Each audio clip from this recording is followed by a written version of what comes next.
Dalam kurun waktu 1 bulan terakhir, sebanyak 93 orang warga Kabupaten Lahat terjangkit demam berdarah. Demam berdarah mulai mewabah di Kabupaten Lahat sejak memasuki musim hujan awal Januari 2020.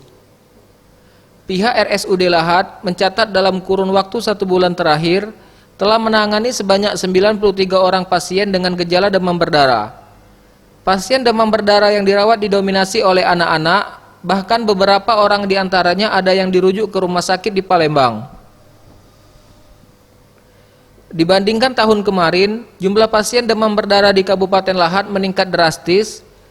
Di tahun 2019, dalam kurun waktu 1 tahun, Dinas Kesehatan hanya mencatat 50-60 kasus demam berdarah, sedangkan di tahun ini dalam hitungan bulan Januari saja sudah tercatat ada 93 orang pasien dengan gejala demam berdarah yang dirawat di RSUD.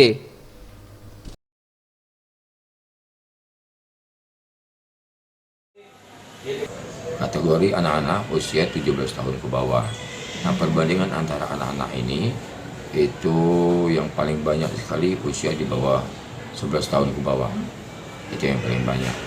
Nah, sedangkan kalau misalnya perbandingan antara dewasa dengan anak-anak itu 1:3. Nah, untuk penanggulangannya kita masih memberikan layanan yang terbaik sesuai dengan standar pelayanan yang ada di rumah sakit dan SOP yang ada. Satu, karena iklim ini perubahan dari musim kemarau kepada musim hujan.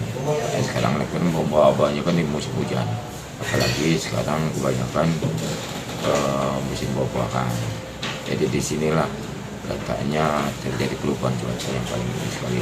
Itu kalau makan tapi ini kan dia karena wabah daripada penyakit ini sendiri itu disebabkan sama nyamuk. Jadi nyamuk harus diberantas, baik itu kasus DBD maupun malaria, karena banyak genangan-genangan air di setiap daerah itu yang menyebabkan berkembangnya nyamuk.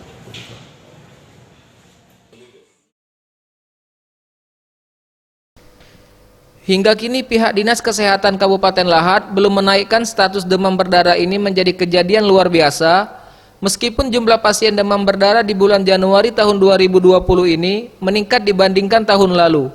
Tim Liputan, Sriwijaya TV.